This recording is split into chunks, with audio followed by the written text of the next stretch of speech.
Maria is very familiar with the Middle East, and she's traveled extensively throughout it, and now works with Firefly International and Action for Child Trauma, a charity which trains local healthcare workers how to treat children with PTSD, which in itself is just horrible that it has to exist, but it's amazing that we have people like Maria working on this.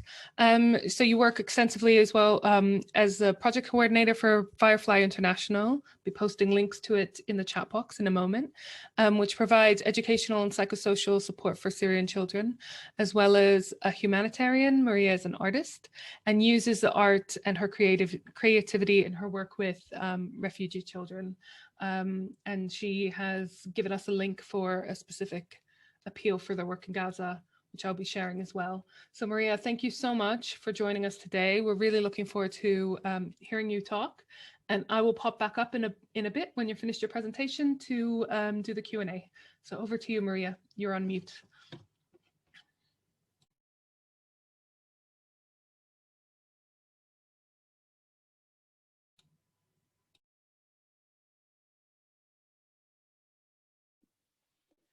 Hi there. Can you hear me? We can hear you. We can hear you. Sorry, I'm dialing in from southern Turkey, so forgive me if there's any internet connection issues. I arrived here a couple of days ago. What an amazing conference, and I'd just like to say I feel hugely honoured to be talking today, and we've all found this week completely overwhelming. And rather like Harry earlier, I feel I just need to read a message I received this morning before I start my presentation. This is from one of our clinicians in Gaza. And he says, "The 6th day of the war, good morning, my friends. I want to describe to you the events that we went through yesterday. I received 2 families in our house to escape the bombing. We all met in a small hall that we think is safe for children and adults. The bombing did not stop yesterday, and it was distributed to the governorates of Gaza. So the bombing of homes above its residents and what came at dawn today began to fear and anticipate new massacres and violent strikes through airstrikes and artillery shelling. Naval bombing since the beginning of the war, and after 12 o'clock in the morning, the occupation has forced on bombing homes, streets and institutions by thousands of tons and bombing our area simultaneously with more than 50 quick and successive raids. As I have not succeeded in hiding the sounds and vibration and the smell of the bombing, which is only 500 meters away from us, and the shrapnel of the rockets fell on our homes. So children and women were screaming, and I was trying to alleviate their fear, but I felt that I would be killed during these strikes. I cannot describe this feeling. Unfortunately, that the targeting of shelters was the killing of innocent children and youth, and women, and their displacement to schools, as we are unable to sleep sufficiently and comfortably. And we live in a real battlefield. My friends and loved ones, we want you to deliver our message to all governmental, legal, humanitarian and child protection organisations. As I write it, I hear the sound of explosions and shelling. We do not want to die. We love life and we want to build a beautiful future for our children. Have mercy on our children's childhood and their innocence. We want international protection for our children. We apologise for sharing our difficult feelings with you, and we apologise for sending the victims' pictures, but we feel that you are our external voice and that can help communicate the event to the outside world. Thank you for your solidarity and support with us. Your friend and your love, Mohammed, with best regards." I'm just going to wait a few minutes until the call to prayer is finished. Sorry, perhaps we can think about Gaza's children.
Okay, can you hear me? Sorry, am I on screen share?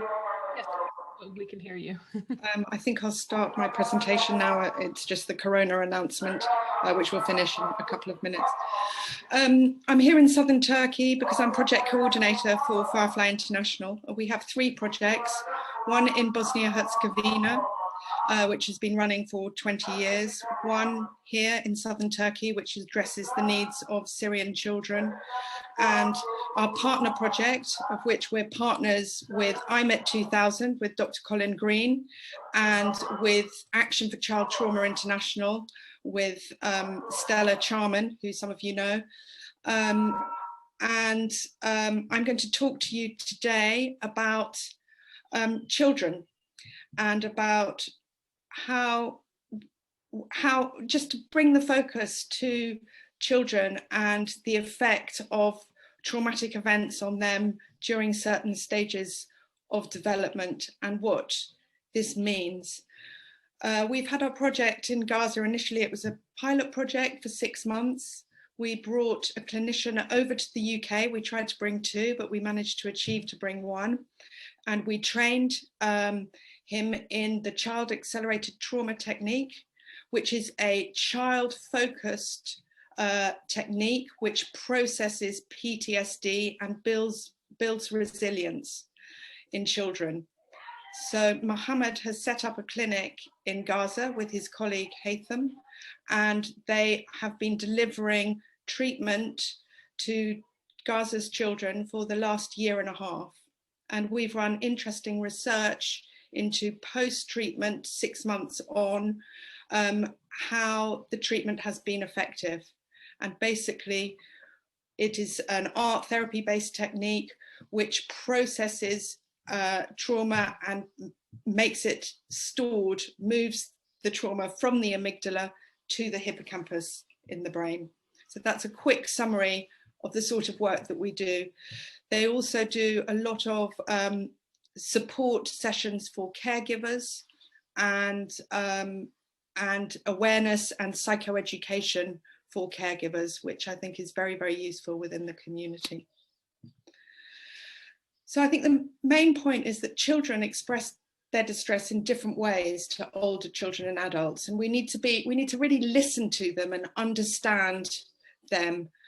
and try and encourage them to tell us about their inner worlds. So it's a myth that young children can't verbalize the effect that trauma has on them. This age group is extremely vulnerable, and the effects of trauma on them can be very, very serious indeed. They have a fear of separation from their caregivers. They have excessive displays of temper and crying and sadness. One of our clinicians was describing how his baby, who's 3 months old, was sleeping earlier this week and was just crying in his sleep as the bombs dropped. Children become very demanding of attention through both positive and negative behaviours, and they develop new fears. This has huge implications for the development of the young brain and the frontal cortex. So there's an inability to properly regulate their emotions. There can be delays in language development, impaired IQ, problems relating to perception and awareness, memory problems, attention difficulties. So children can be utterly dependent on the emotional support of their primary caregiver. If it's not forthcoming, the effects of trauma can be particularly severe. At the moment, in this current situation, we have a crisis support WhatsApp group, and we have a team of psychologists and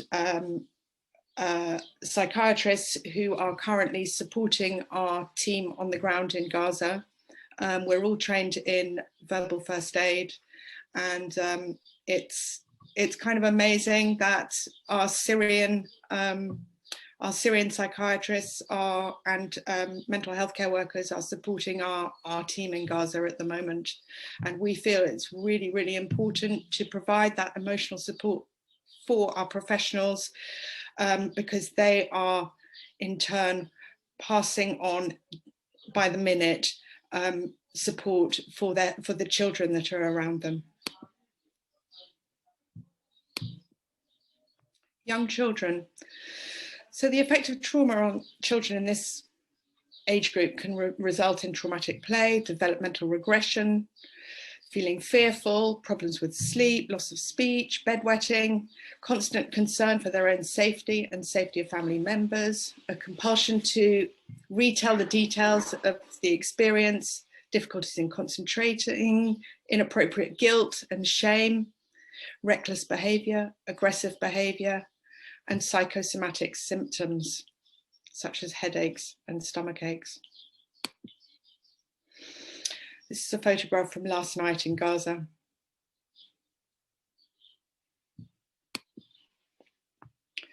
For adolescents, the adolescent... The photo, Maria, if you want to share your screen to show a picture. Sorry? We don't see a picture that you're referring to, so if you want to share your screen. I'm so sorry. Am I not on? I thought I was on screen share. No. Oh, I'm so sorry. Hang on. How do I do that? I probably have to go out of my presentation, do I? Possibly, and then there will be a green button at the bottom of the Zoom screen. Bless you. Sorry, I'm a bit flustered. No, totally understandable. We're all feeling it. We're trying to muck through as best we can. I'm so sorry. No, really? no, sorry. I didn't realize you were doing the slideshow until you referred to a specific picture. So, oh, okay. I will get my slideshow up. Sorry, forgive me. No. Can you see that now? No, you've not pressed share screen yet. And share, hang on, now I've lost my, there we go. Hang on. Yes. Bless you. So yeah, this photograph came from Gaza last night, and it's a pretty haunting image. I was talking about the adolescent brain and the nervous system for teenagers. It's a significant time in terms of emotional growth. And so, you know, traumatic experiences at this time can have a profound and very long lasting effect on an individual's view of the world and himself, resulting in a reliance on alcohol, promiscuous sex, acting out feelings of distress, self-destructive behavior, depression, anxiety, withdrawal from family and friends, repetitive fantasies of revenge, inappropriate guilt and shame, and feeling like a bad person.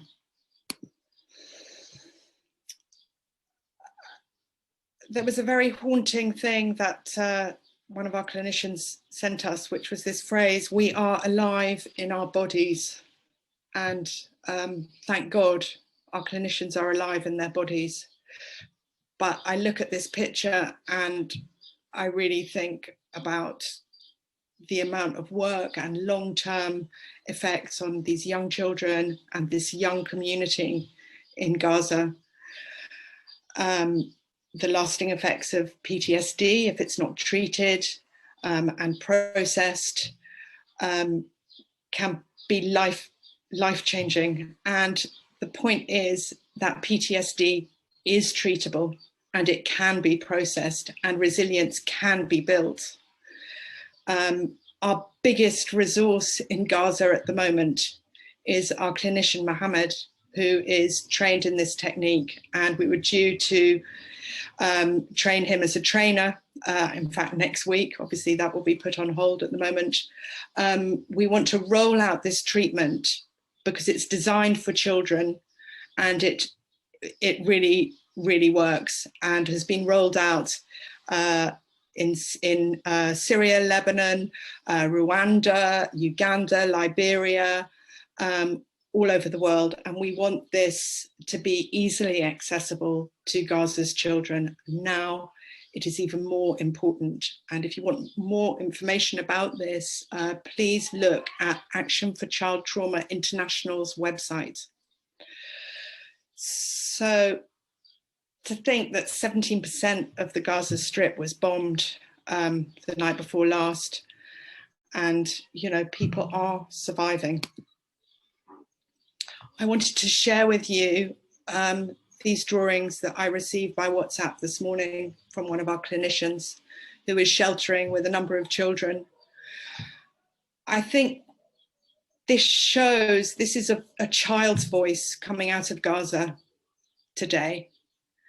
And for me, I think it's really, really important that these images are seen and read.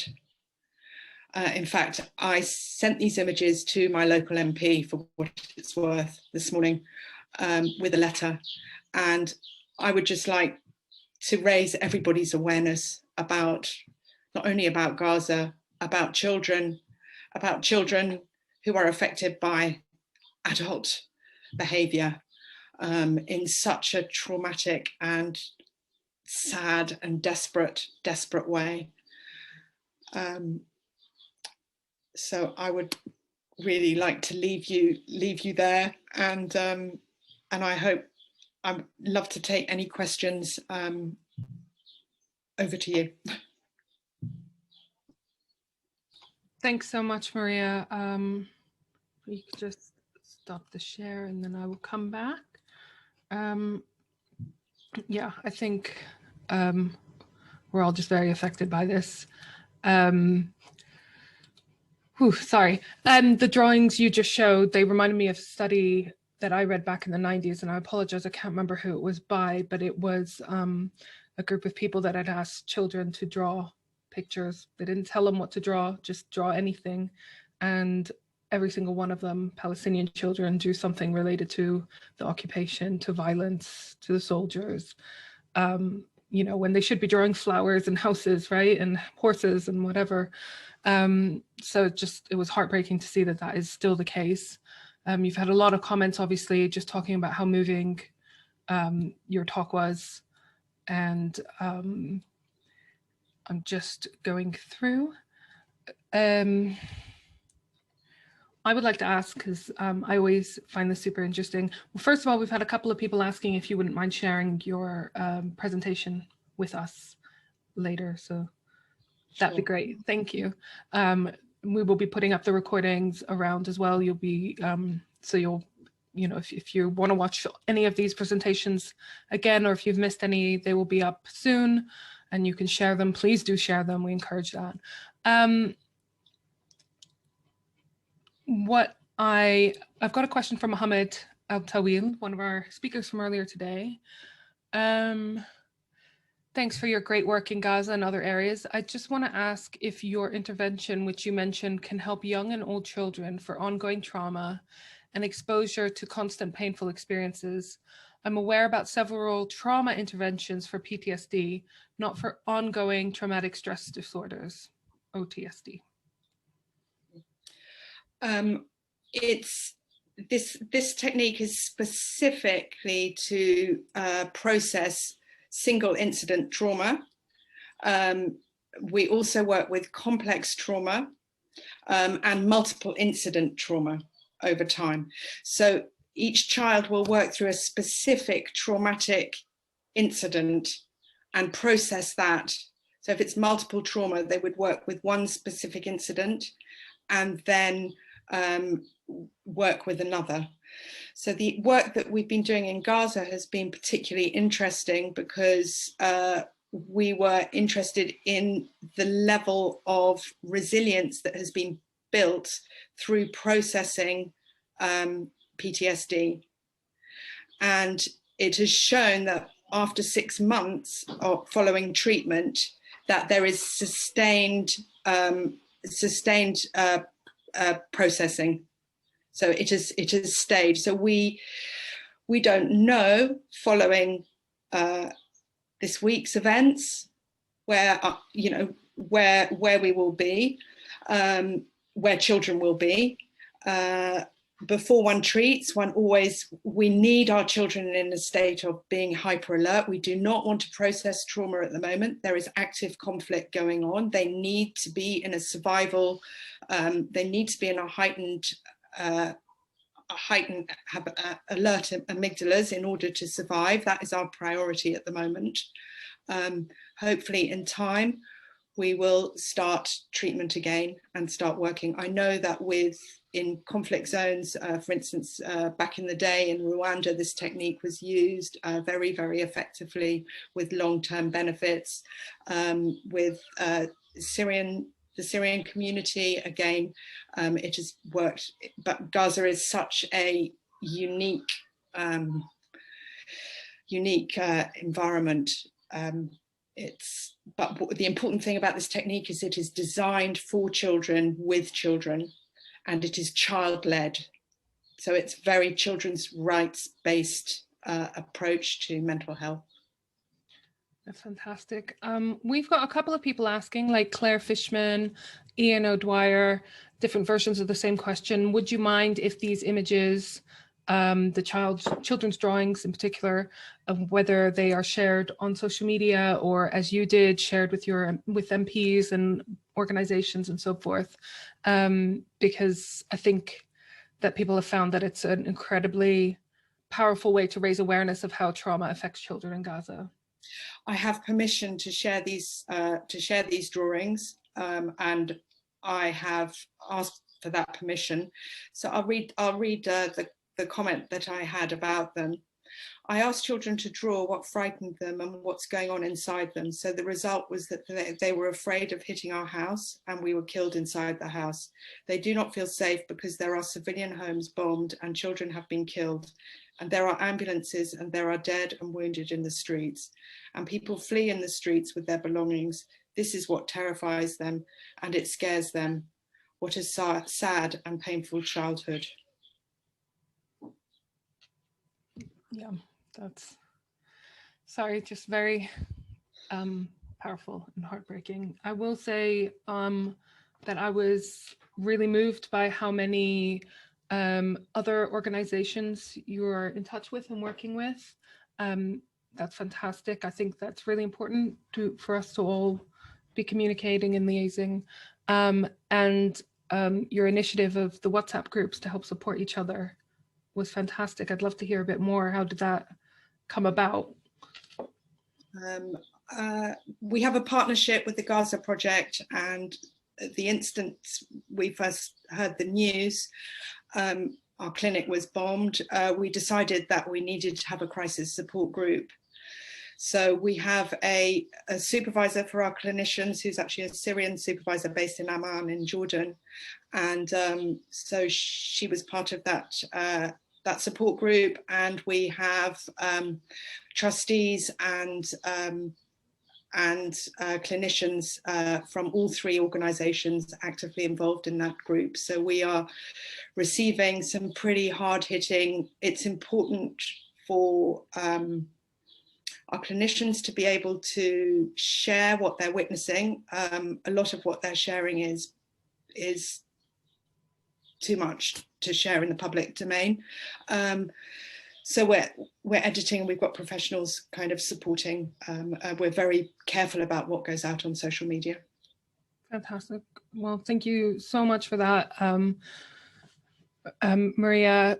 I was wondering what got you involved in this region in the first place? Oh, I wanted to, it was at the beginning of the Syrian war, and I've been an art teacher in a school in England for quite a long time, and I wanted to do some more humanitarian work, and I wanted to set up a project for Syrians. So I thought I have to understand from the ground how this works.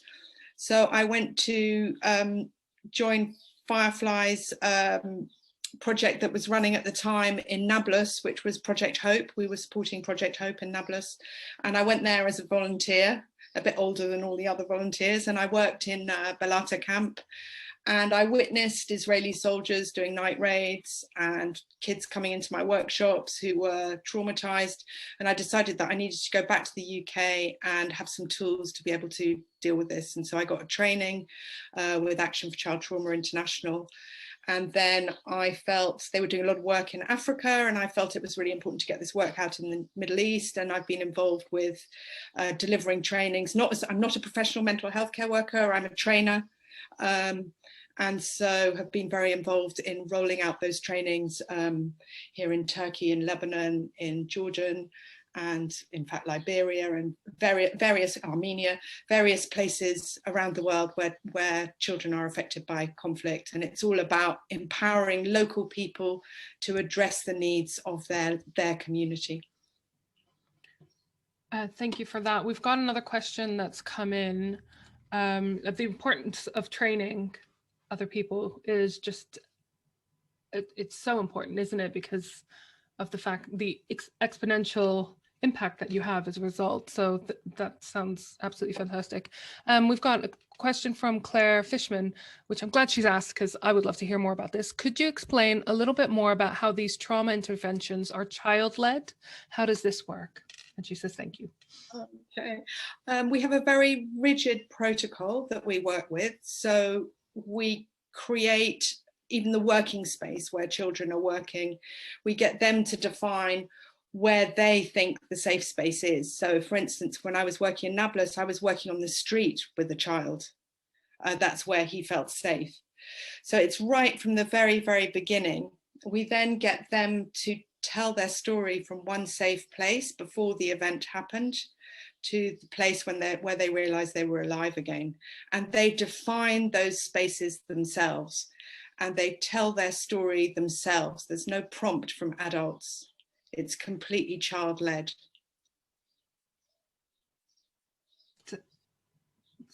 Just, I've never heard of anything like that before, so that just sounds absolutely fantastic. We've got one person asking, Farah Ismail, can you speak Arabic, Maria? Shway.